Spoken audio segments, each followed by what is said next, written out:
Hello friends, this is video number 1 of our new series installation of the Postgresql database. Now there are two types of installation. Either you make the installation from a precompiled package or from a source package. I will focus basically on the installation from a source code for reasons that I will explain to you later. But for those of you who wish to make the installation from a precompiled package, I will show you how to do that in this video. Now there are two ways to make the installation from a precompiled package. The first way is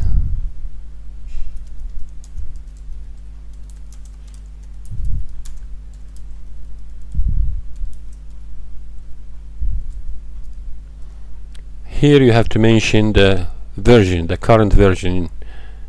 I'm choosing number 10.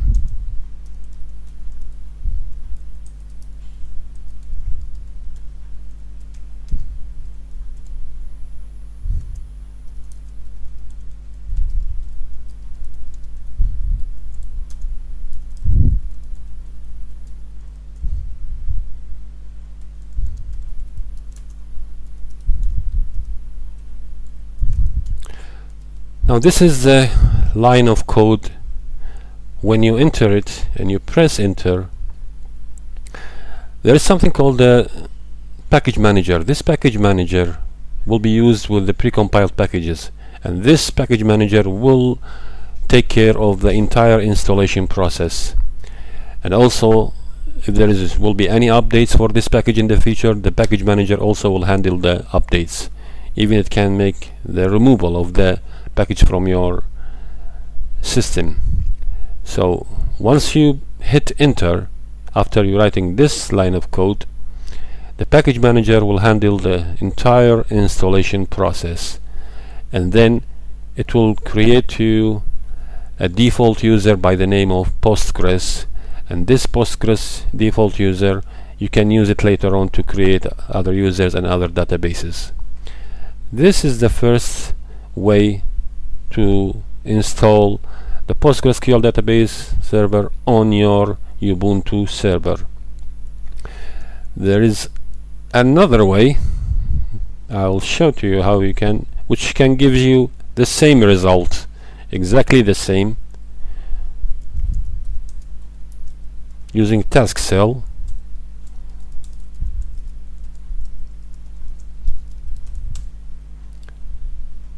Now as you can see here in this list, there are many programs, useful programs. Some of them you can install with your Ubuntu server 18.04. One of these programs is this one, the Postgresql database.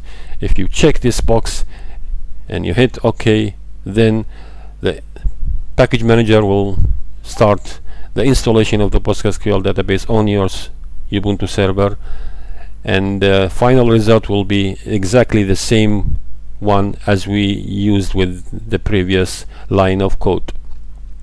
And also you will get a default user by the name of Postgres, from which you can create other database by using the sudo PSQL. So that default user with the sudo PSQL, you can create other databases. Now, having explained these two ways of installation packages, let's go deeper with the details. Now once you have completed the installation, you can use this line of code, system control start Postgres service, and this will start the entire instance of the Postgresql database, and you will have an instance that from which you can, with your Postgres default user, you can create other databases, tables, whatever you want. Now why I don't prefer this way, although it is a very easy way and the package manager can handle everything for you, because later on when you want to encrypt the database, you will have one way to encrypt the database, which is using the pgcrypto package. Now the pgcrypto package can encrypt, decrypt only one or maximum two columns of any database. So it is limited with the encryption capabilities. It cannot encrypt the entire database. Maximum one or maximum two columns of any database table it can encrypt, decrypt. And for some businesses this might not be sufficient or even possible to handle, because they need to encrypt the entire database. Now if you go alone with this precompiled package installation using the pgcrypto package, you need to take care, or you need to focus on 2 points, two important points. The first point is that your database should be encryption enabled. It has to be encryption enabled, otherwise you cannot encrypt or decrypt your database columns. And the second way is that these columns that you will encrypt or decrypt, they have to be only of type byte array. So the PG crypto cannot encrypt other types of columns like string type, like type object or integer or whatever. The PG crypto can encrypt only columns of type byte A. Now for the first one is that the database should be encryption enabled. You can do that simply by sudo u PSQL. This is the default user. You create another database, which is a new database. You change to that database, and this new database you just add to it this line of code: create extension pgcrypto. Once you have added this extension pgcrypto to that new database, then you will have a database that is encryption enabled, and you can later on with your application you can encrypt and decrypt your columns. Supposedly these columns has to be of type byte array. Now if you have complied, let me say, with these two things which you have just said now, then you will have two modes of functions that you can use for the encryption. The first mode is the PGP encryption functions, and the second one is the row encryption functions. The second type is easy to factor, but it's highly unrecommended because it has a lot of problems and it's very weak. The PGP is more secure, more strong in encryption, but it has more parameters to factor, so it's kind of not easy to handle and to process. But in general it's more secure. If you can do it, then it's more secure and it's more recommended than the row encryption function. But for those of you also who wish to know more about the row encryption functions, it's a very easy thing. You just, for the encryption, this is the way it is, and it will return a byte array, and for the decryption the same thing, and it will return also a byte array.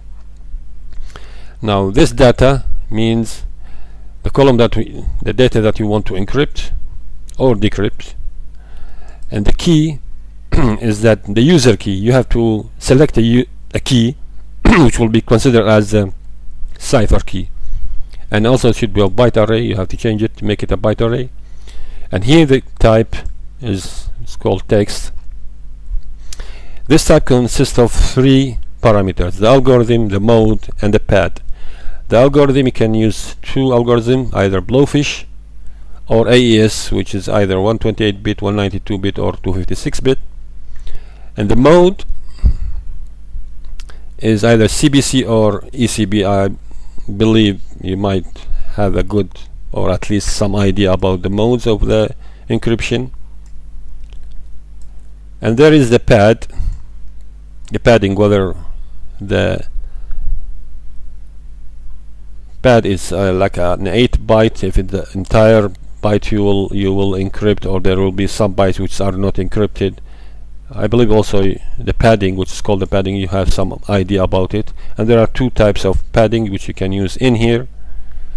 Either it's PKCS or the none. It should be used in here.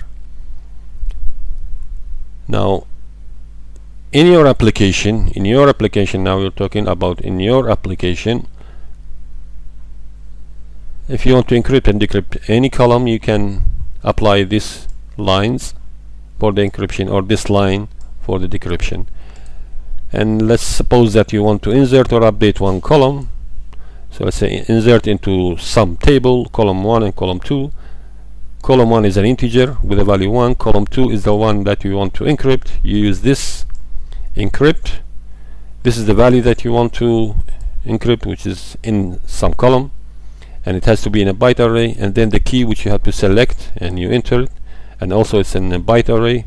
And then this is the third parameter, which consists of 3 parameters: the algorithm, the key, and the type. Here is AES. You will write it like this way. Of course, you can select whichever you want as per the mode or as per the padding. AES, but in general this is the way: AES -cbc/pad. You can use the padding way. And for the decryption, you select column 1, decrypt. Column 2, here you have to add the column which you want to decrypt, and also the key which you have selected in here. Should be byte array, and the same thing with the third parameter. This is the general way for the first type of installation for the PostgreSQL database. It is from a precompiled package. The package manager will handle the entire installation, will handle any update in the future, and even the removal of the package from your system. There are 2 ways, as I showed you, where you get the package from, and you can install directly. Once you complete the installation, you just add this code to start the PostgreSQL instance. Both installation way will give you a default user by the name of Postgres, from which you can create other databases and users. Once you have started your PostgreSQL instance, that's it. You have a ready PostgreSQL server to use. As for the encryption, as I have mentioned all in here, this is the reason why I don't choose the precompiled package, because the pgcrypto is limited with the encryption capabilities. It can encrypt 1 or maximum 2 columns of each database. In the next video, I will explain to you how you can install the PostgreSQL package from the source code, and in that video I will tell you about a new technique which is called data at rest encryption. With the data at rest encryption, you can encrypt the entire cluster of databases. Plus there are some other benefits from the data at rest encryption. Thank you for watching.